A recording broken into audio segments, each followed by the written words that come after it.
What's up, everyone? We are now live. If you're watching this, you probably are watching the re-recording, and you're in luck. I got a really special guest today. I got no other than Danny Miller from JetPatch. Don't call him Daniel, even though that's his legal name. He doesn't like to go by that. We're going to get into it, as I always wanted to ask him, and I thought, when's a better opportunity than now? Anyway, so we're working from home, most of us, the ones that can, and those of us that are blessed enough to have employment. And great. So we're not going to talk about the regular work from home that you've heard everyone else. I've been really curious about what the hell are our clients doing. They're helping you stay secure, cybersecurity, and the IT that's involved. And now I am not, believe it or not, I'm not a super technical person. You might have trouble believing that. But that being said, yeah, we're going to find out what exactly is happening now. What exactly has changed? What exactly is going on that's keeping this stream live? What is it? So that's why I got Danny here. So Danny, how do I introduce you other than a funky guy? Well, it really depends. Every time you and I having our conversation, you're calling me different names, so we can figure out. But Have they improved or gotten worse over time? well, I don't know yet. We still have to figure it out over a bottle of beer, which we haven't had a chance to, right? That's correct. And just one, we're gonna need more than a bottle of beer. We're probably gonna sing that song, 100 bottles of beer on the wall. Do they know that in Israel? Do you know that song?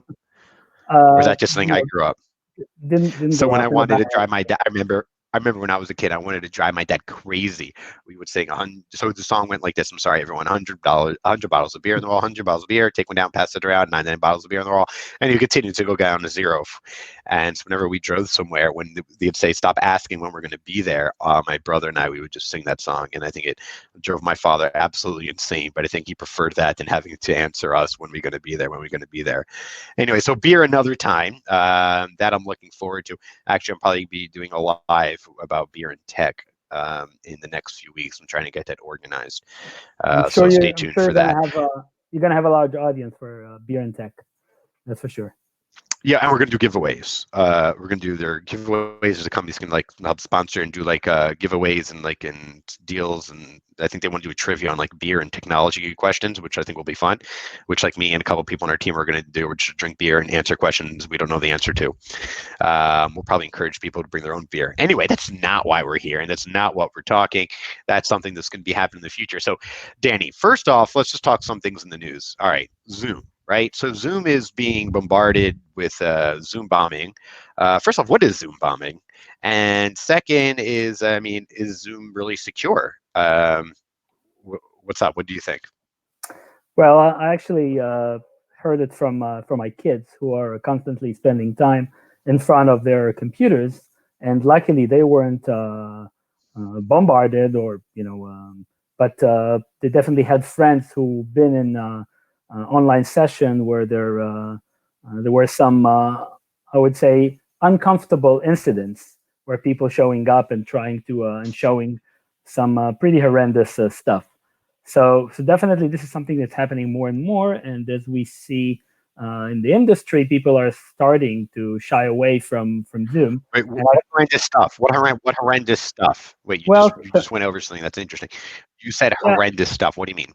well, we heard from friends of kids that people actually entered the room. They showed some horror pictures, blood, Jeez. porn. I mean, like really awful stuff. And the teachers were not that comfortable managing the space, so there was no password, or stuff like this. So it really took a while before they managed to close the session. Is having a password, does that just solve the issue for Zoom bombing? Before we talk Uh, about more, we'll I, get into the I, cyber aspect and the things that are yeah, going on that we don't see. But is the password solve the issue? I'm not sure.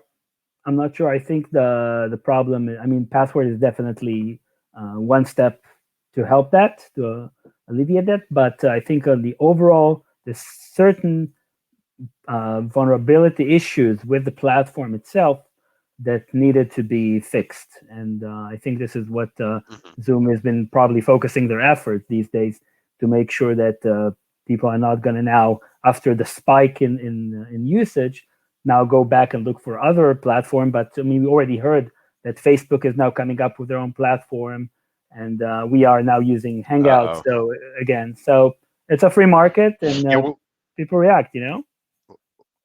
yeah, well, thank God it's free market. I mean, so we use Meet Hangouts because I mean most of our clients are cybersecurity, and we need to let them know that we're very much interested, involved, and practice what we speak when it comes to cybersecurity. So we have been using it, and we continue to use it. We're not having any troubles there. Also, the bandwidth with Zoom, I mean, it's just they're struggling with their growth, which is great for them. But yeah, so I mean, you should be in mind if you're doing cybersecurity, you care at all, you should be staying off of Zoom and finding other solutions, or at least password it. Yeah, so it's Well, important to be empathetic to the audience. Yeah. yeah, well, one of the things that I do like about Zoom, other than the ease of use, is that you can see my messy background now. And with Zoom, I have the capability to just, flip in whatever background. I know some people have been, having fun showing the beach and views and all kind of things. But just having like a solid background with a logo makes you feel a little bit more respectable, other than the mask behind me. So I think the opposite, but that's because I always think the opposite. I go, if you got a background, I'm like, I wonder how bad is it actually behind them, and then my mind just assumes the worst. you know, like as far as I know, all those terrible things happening in Zoom bombing is happening. This could be happening behind you. There could be like a whole murder scene, and God knows what's being, and I'm missing out. I feel like I'm totally missing out on that.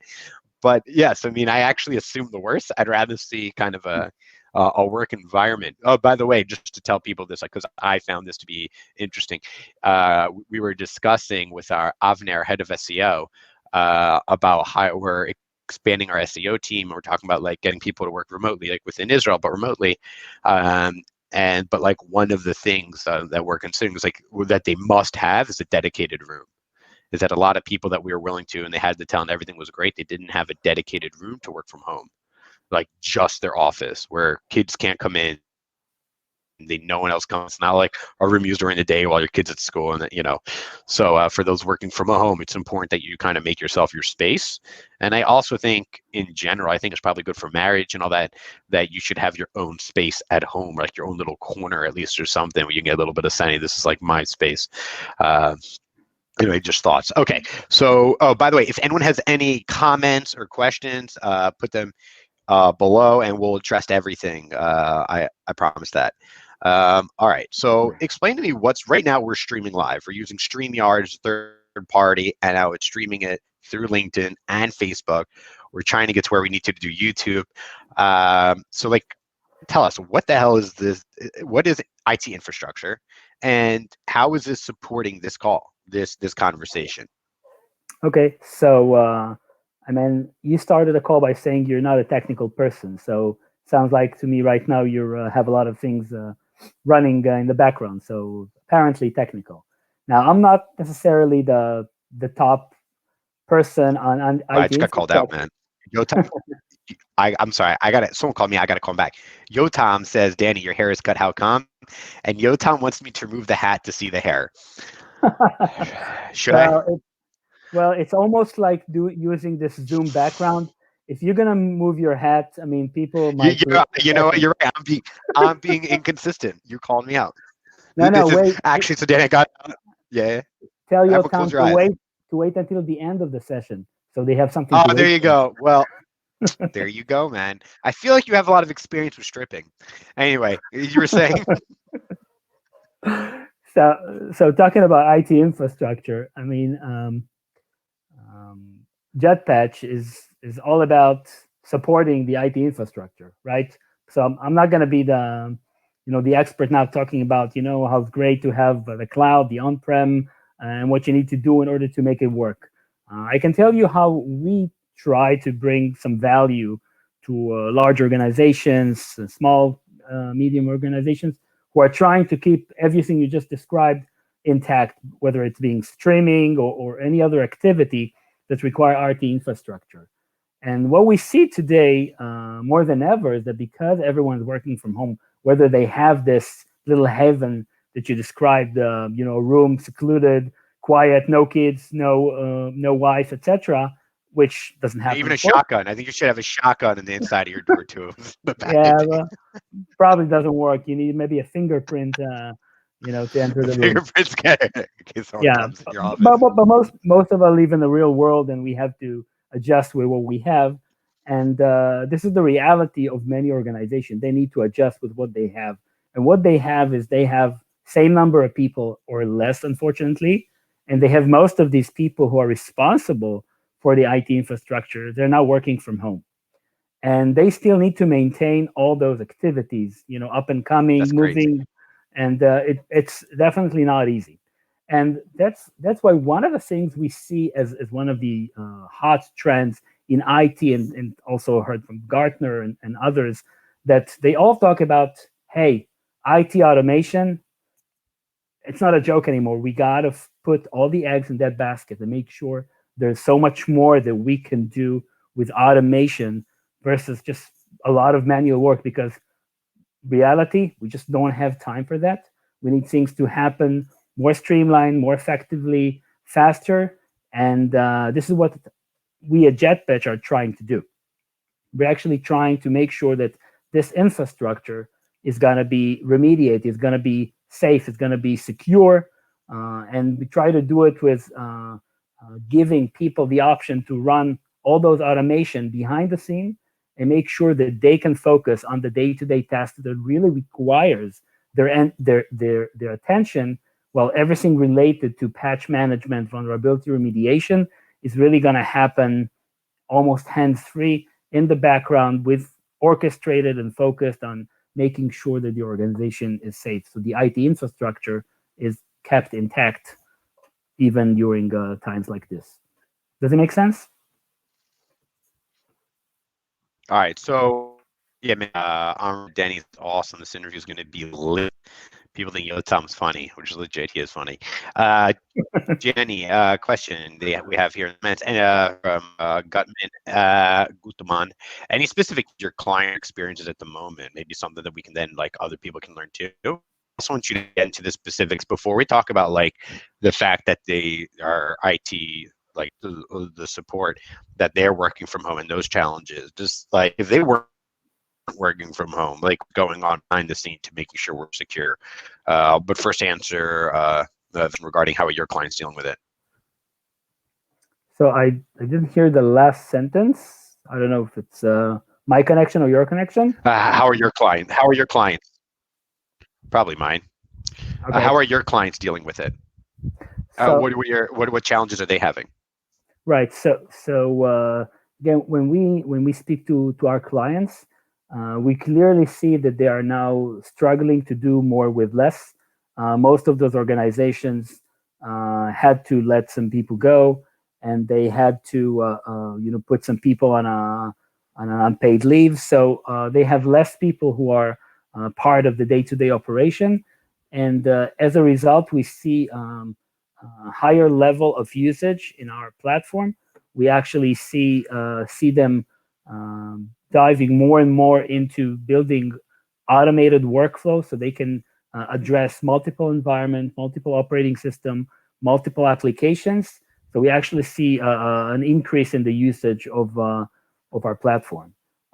Also, one of the trend is that organizations, in order to keep healthy, they do regular patching, sometimes monthly, just because they're used to of the the patch Tuesday from Wait, what is Microsoft. patching?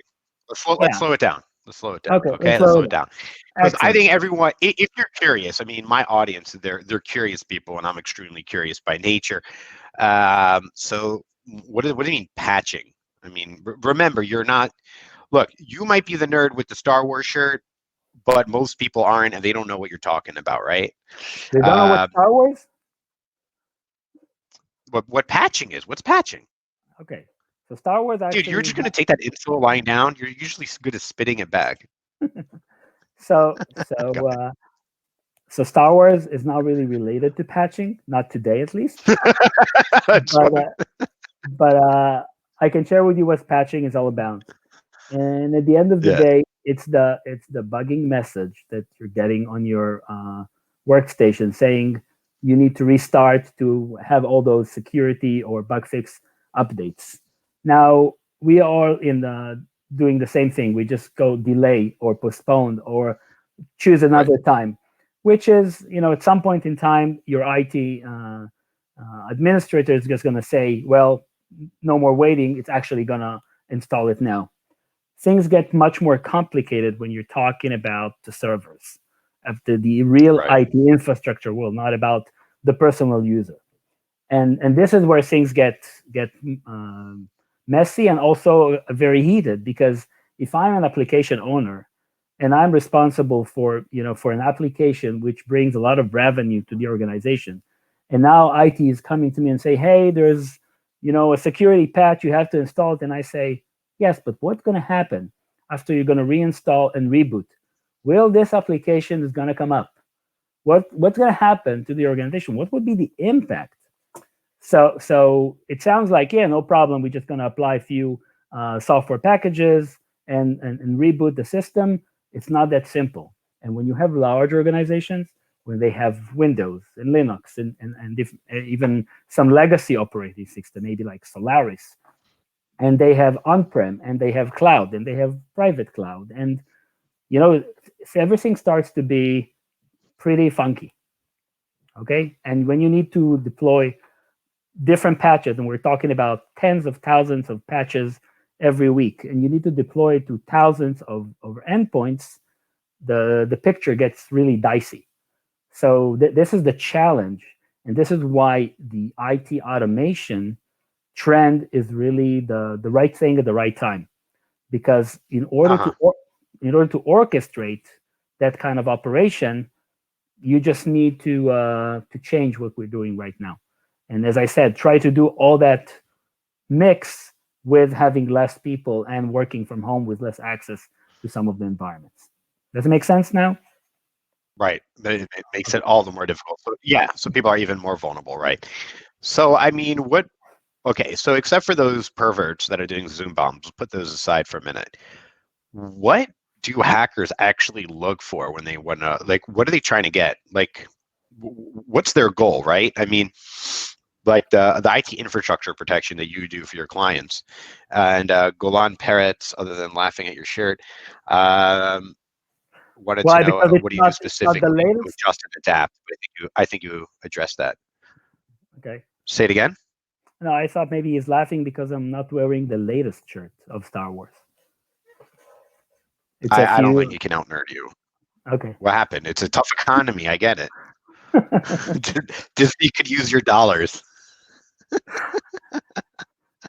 Try to be very Uh, focused on purchasing decisions these days, right? right, exactly. Yeah. So we're all a little more sensitive. We're all a little more sensitive. Okay, so to bring that home, so what are cyber criminals looking for other than like login details to get credit cards or like what? Because I'll tell you something, I don't feel threat at all, right? Like, if I share my credit card, let's say by WhatsApp or anything, right? It's so-called encrypted. And if there were fraud, and I know many people that have, I mean, their credit card deals with it. They refund the money and they mail you a new. They cancel your card and they mail you a new card, and you're back up and running in a couple of days. So I mean, where's the downside for the end user of being hacked, right? I mean, what will they like hack you and all of those nasty pictures you were taking on your phone, Danny?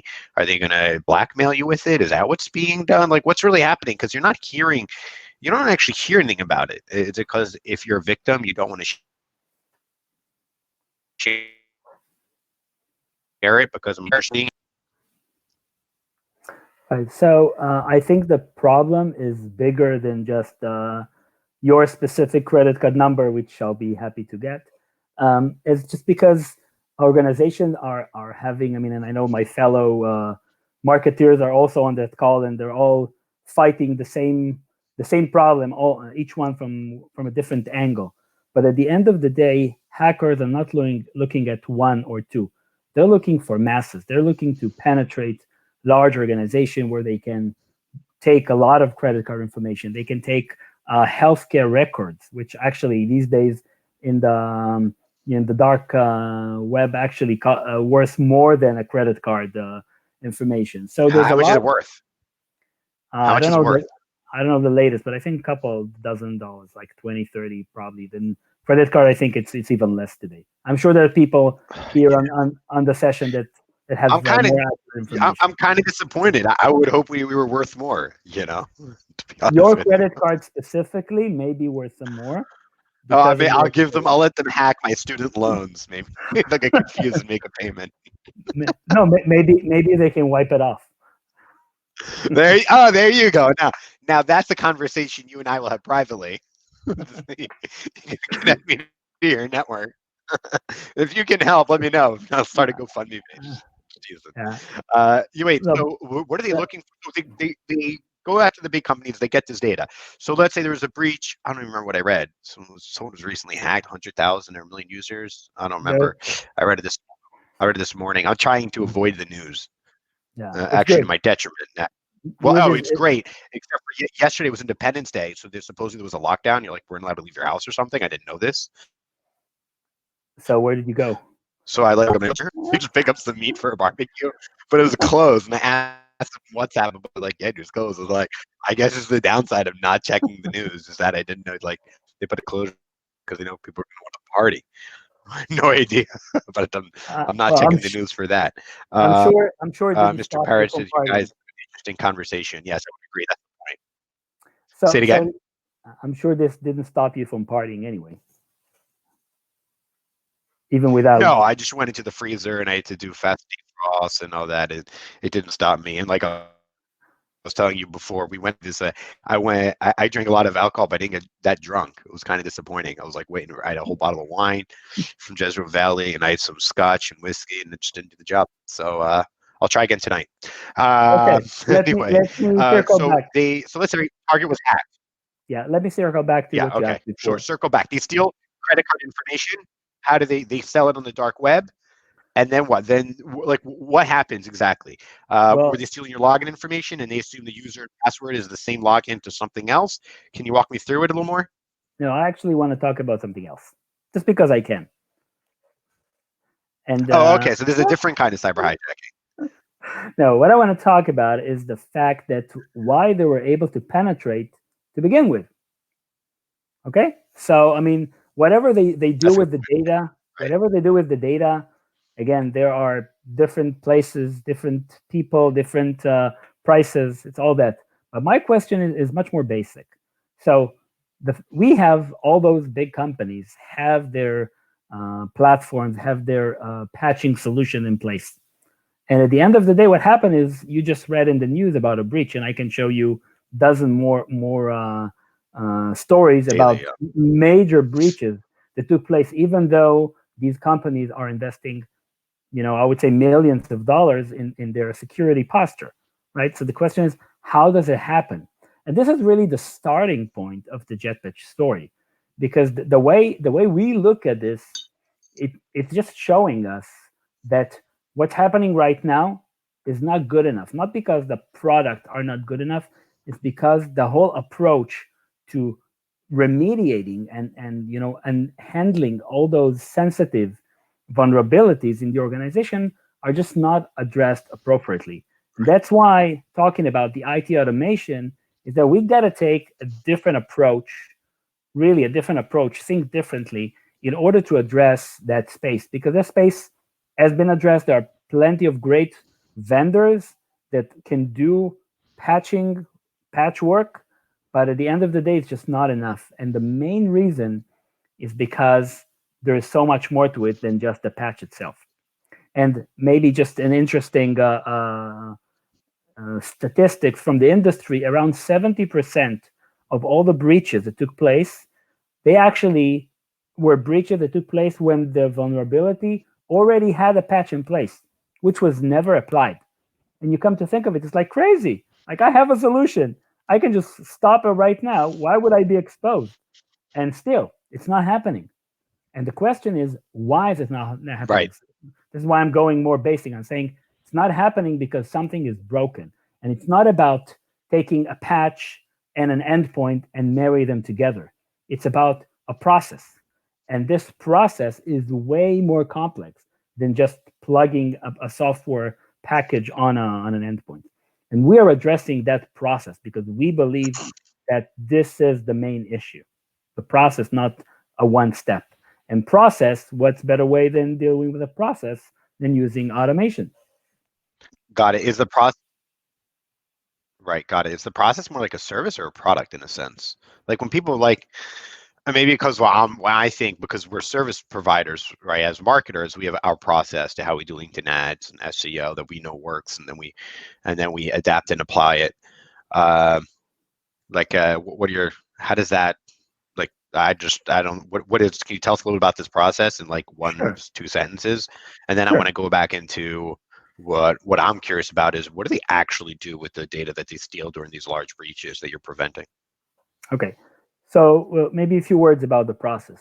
When we look at any organization, we see the security team, which is very busy in identifying those vulnerabilities. And we look at the IT team, who are really busy trying to do a million things as well as remediating those vulnerabilities. Now, not only that, in large organization where they have multiple divisions and a lot of, more often than not, they have all kind of M&As in place. You have different teams using different tools, using different processes, and let alone, Windows, Linux, etc. So you get one big mess. And on top of this, as I mentioned, a lot of those breaches actually had a solution in place, which means that Hmm. something needs to be fixed along the process. So, and maybe just give a more specific example, and then we can dive into what you wanted. Is that when you look at applying now a security patch, when you look at an endpoint, it's probably part of a cluster of some sort, which you need to take this specific endpoint out of that cluster, and maybe now you actually need to back it up, or maybe stop certain Hmm. services, and only then apply that patch that you have to go and hunt somewhere from the web, and then go and bring it back. So there is a set of activities that are happening before and after, which are really causing this whole problem to be, uh, really complex. And this is what we're trying to simplify with automation. Got it. Okay, cool. I understand. That makes sense. Okay, so now finally, feed my curiosity.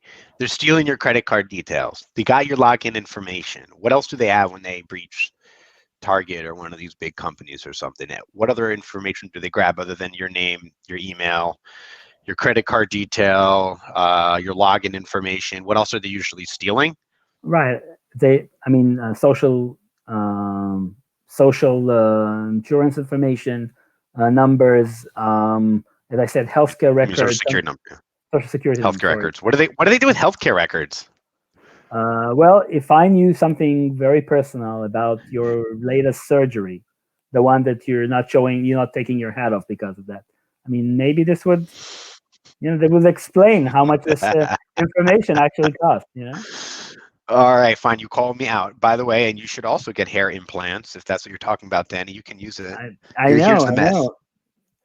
This is what we're talking about. This is I missed my barber. I'm not Yeah. gonna lie, but when I go to him, he always wants to cut it shorter than I'm willing to cut it. So Well, I figure. I think these days there is a demand for barbers more than for security solutions. The barbers are open until like 1 a.m. and everyone you Dude, I know, love my i- barber. is I miss really my barber. is really serious Well, about. in Israel, I have a friend in Philly. She started this startup where the barber comes to your house. Yeah, barber as a Makes service. sense. Yeah, but they show up at your house. Like I'm sick of like I have to drive down there. I have to book a time, and then I book a time, and no matter what time you book, you're waiting, and like time's money for me. So the guy who I work with, the barber there, I told him, "You bring me in, you take me within 3 minutes. I'll give you an extra 10 shekel tip, because if not, I could be waiting a half hour, and it's not worth my time. It's like it's not." So actually, Right. I would totally pay more. Someone just comes, they show up, they shave my head, they wash my hair, my own shower, they clean it up, and they leave. I would totally pay double or triple because you're saving me the drive, the parking. Got it, the parking. But actually, my barbershop here, they do like karaoke and they serve you coffee and it's like they're just like it's ridiculous. It's over the top. And then You, there's you the hookah store next door, so they bring those over. It's a party. so you're going for the experience, not for the haircut. Well, I did originally. I'm too busy now. Now I don't go anywhere. I can tell you that probably now in the Corona time, there were more Uh, security breaches that barbers were actually violating the curfew and traveling to people's houses for to give them that coveted haircut. I'm sure Uh, everyone. I mean, everyone is. yeah, Why not? I mean, my brother's a chef, and he was doing it in Philly, and he does like now drop off and delivers. He had to adapt his catering business and things he would never thought was go to people's house and make deliveries. You know what I mean? Like whatever. We're just trying to adapt in any service that you do, right? So why exactly. not? It's the less with more with less, right? It's the same problem. IT is the Yeah, yeah, same. yeah. I mean, we're all trying this. We're Food is all. the By same. the way, I mean, people are so creative. They are so creative. Just let people figure it out. We'll figure it out. We'll adapt and we'll stay safe. We'll make it work. Actually, just a little bit more trust, I think, in individuals. So they sell. Okay, so basically, you're saying they'll find out who you are, and they find out. Okay, Danny got hair implants, and it went really wrong, and they got this juicy story on you. So now, what they'll do is they breach that. They got this information. They're going to reach out to you, and they'll say, "Hey, Danny, we got this information on you," and they'll say, "We're going to go public with it." And we're gonna tell people if you don't pay us $10,000, something like that. It's basically blackmail or ransom. That's one option. They can, and if they have information about a bulk of people, they can send it as bulk. It's always good to bundle in marketing. We like to give to Wait, sell give me things an in bundle. example. You seem to know a lot about this, Danny. Were you once like one of these people, and that's why they hired you? That's possible, but you know, You're just like, why did if they you, hire me? yeah, I'm just like wondering, yeah. Yeah, I don't know if this is like really good marketing what I'm doing right now. Saying, yeah, what are they doing with all this Yeah, I'm actually. brilliant They sent me here pleasure? to destroy you. I couldn't hack and blackmail you because that was sorry. Everyone already knows. You can just search Danny Miller on the internet. You'll see it for yourself. Whether with a name that common, you're definitely going to find terrible things about Danny Miller, and hopefully they'll believe it. Yeah. I can, So, what do they I can, do? They use credit card information still? I'm curious about that because I feel credit cards are secure now. I mean, clients when they want to put their credit card in their account, they send me pictures, they just WhatsApp it to me or even email it to me, and people aren't really worried. They just know it's just a pain in the butt, and they'll just get a new one sent if they do, and they know they get their money refunded. I mean, right? What isn't by yeah, the way in everything like any digital purchases? It's so easy to track down and trace. exactly. I think people are less worried right now about about the credit card and stuff. I mean, I'm buying online, like I'm Wait, but sure not everyone people. everyone else. Are they not pursuing them? Are cyber criminals, are they not pursuing them? Well, they may be pursuing individual people, but it's easier if they can go and just sell bulk, in the dark web. Maybe like I have 100,000 list. How much would it be? Because again, the different criminals are looking for different things. It's not like a one size fits all. They each one have their own agenda. Some just stealing, some are selling, some are using, some are doing phishing schemes. So everyone is using the data differently. I actually want to connect to something you Got said it. So with your before. emails, they do some phishing too. Yeah, you Yeah. said something about the Danny Miller being common. So I used to work for a large American company, and we used to have that little club of the Danny Millers because there were some emails coming on, and there were like five of us, and every time we learned to meet each other, it was like 180 people at that company, and we just needed to make sure that we know how to route the Danny Miller relevant email because there was Daniel A Miller, Daniel B Miller, whatever, with like a bunch of us. So Yeah, sounds dude, really you were really particular because in the banner for this event, I just dropped this morning, but it was Daniel Miller, and you're like, can you change it to Danny? And I'm like, we're going live in 3 hours. I'm just trying to make a post about this. So the answer was no. But you're very particular about your name. Did that happen there at your employment? there's actually a story about it.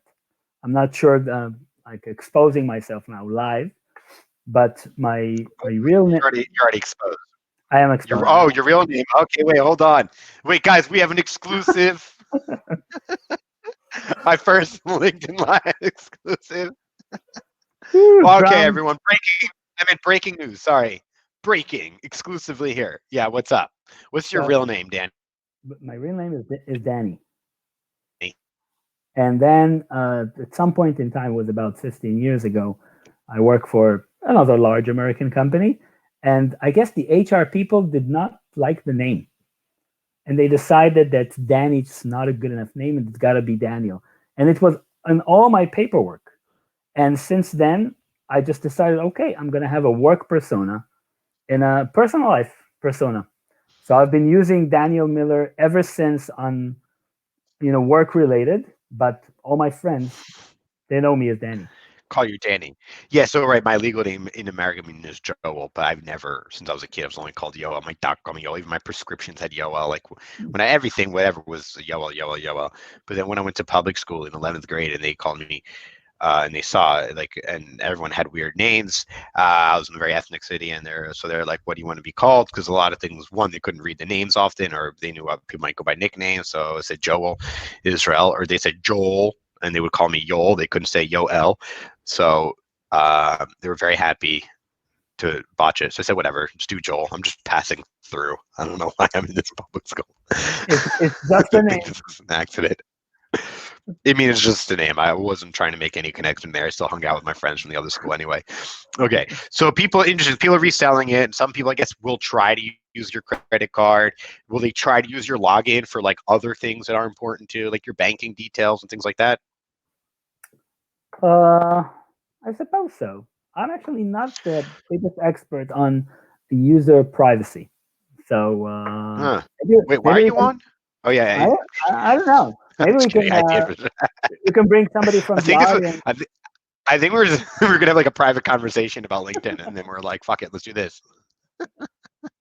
Well, you told me to come on board, so I said, okay, sure. What are we going to talk about, right?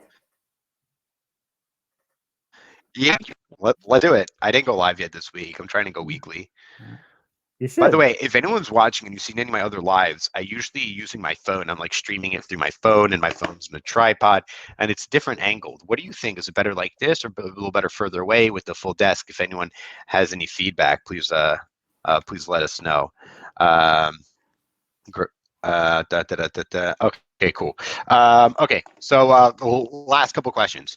So, I mean, in short, a bunch of people, what we don't see, IT professionals are running around at home or at some offices, and they're making sure that everything's up and running. Great, we understand that, but they're also they have systems and checks to make sure everything is secure. Once everything's set up, other than having one person monitor, and then maybe like, why is such a large team needed? I mean, if you Because have everything set up, if you pay for all of the best services and all the most secure services, and you're always looking to update and upgrade, other than maybe someone monitoring it, I mean, why is such a large IT team essential? because it's not there's no silver bullet to actually running those processes. Everything you have to do involves multiple people, multiple tools. You need the security, you need the IT, as I mentioned, and quite often the handshake is just not perfect. So there's a lot of manual information coming out from different sources, whether it's a vulnerability scanner or any other type of scanners, and then you need to have that information correlate to whatever you want to do on your specific environment. So it's just not things are not synced perfectly and in harmony as you would think they are, and that's why you need multiple people to do different types of activities with different tools, and working from home just doesn't make it any easier. And I guess this is the real challenge. Mhm. Got it. So we have a cybersecurity expert. I yell at Penrod. She runs our cybersecurity marketing platform. If anyone's interested in joining our cybersecurity influencer marketing platform, I know some great companies and people that are on it. Danny might know one, and we have a lot of really good influencers. Feel free to reach out to us. So Ayelet says you do hear about it, but but it's either only in tech or media, and if it's in mainstream reporting, unfortunately, the language isn't easily understood for the general audience who it actually affects, so they don't understand the value and the impact on themselves. This is part of the awareness gap that I see. She makes a great point. That one, I mean, Yeah. there's breaches all the time, but mainstream media doesn't pick it up unless it's like a big household name or they feel like, to make you feel more vulnerable. And also, people are using language that regular people don't understand, which is what I interrupted you in the beginning when you said patch and management. I was like, wait, what's patch management? Like, what is IT infrastructure? Like, literally, like, you know what I mean? Like, all people throw the term around, but like, what is it? You know what I mean? Like people don't know what it is. I hear So you. I think there's a gap there. What do you think? Do you think there's a significant gap in between the what media reports and the regular people understand, or are they not the audience, or who cares? Like in a sense, like they should just know if they were breached. But maybe the audience are more in the cybersecurity world, like they where you and Ayala, and I are in, that we understand these terminology and other people don't, and it's not for them to understand. And we need to use terminology for our industry to understand. It's actually I try to answer you with a different angle.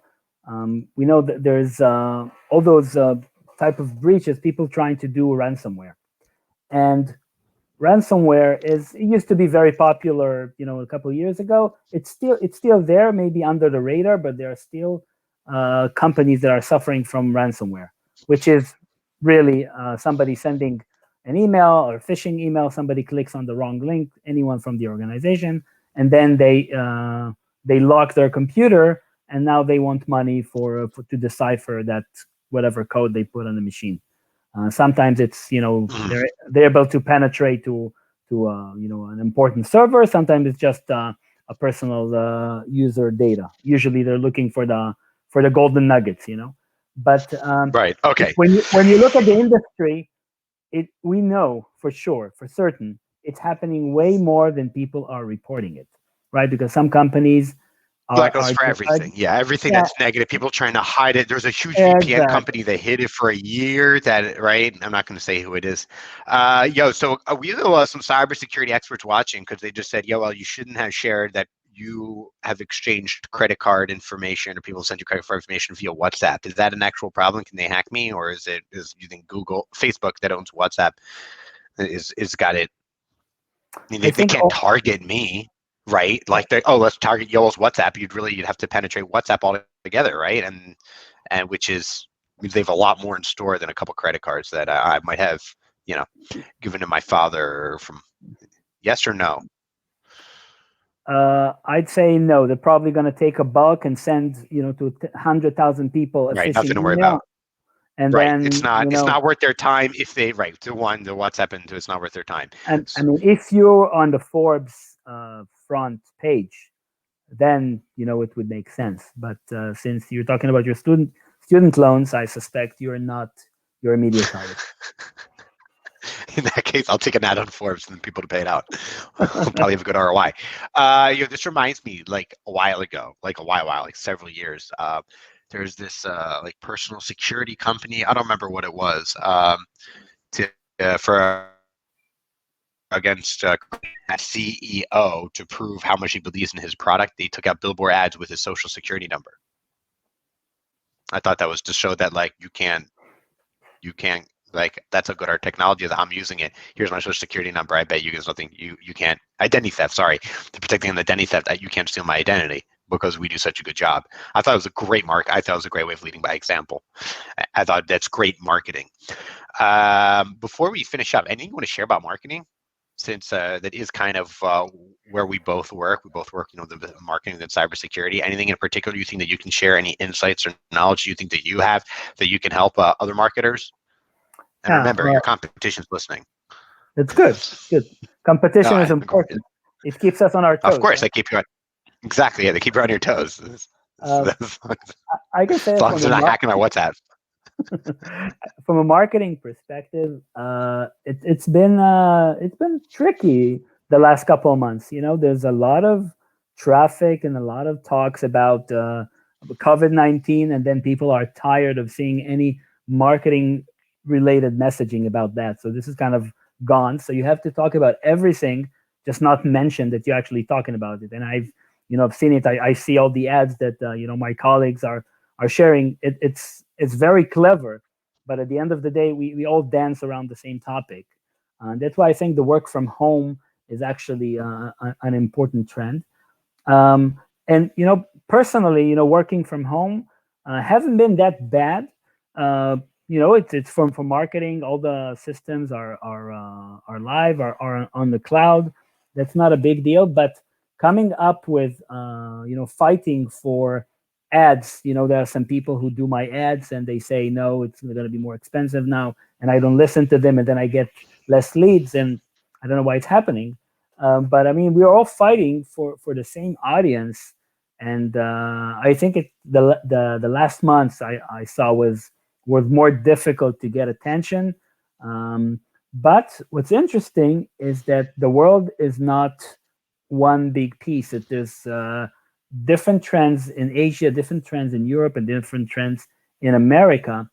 And I think what we see, at least at JetPatch, is that Europe is waking up. We see more traction. We see more response to our campaigns. We see more clicks. We see more conversions. While in America, it's still, everything is more expensive. We get less traction. So Right. again, I don't know if this is a You're good playing advice. catch up. Is you're playing catch up? Is it making up for lost ground, do you think, relative to the United States? And we'll finish up here. Yeah, no, I think it's really a matter of we see already some countries in Europe that are exiting the COVID-19 curfew, while in America it's still not happening. And I think as companies, even in Israel, are going out of that lockdown, people are more open to respond to ideas that relate to work from home, automation, and everything around that. Awesome. Awesome. Let's go ahead and end. Anything else you want to share, Danny? Where can they find you? I'm here. You can see me. I'm Star Wars. No, you can find us on jetpatch.com.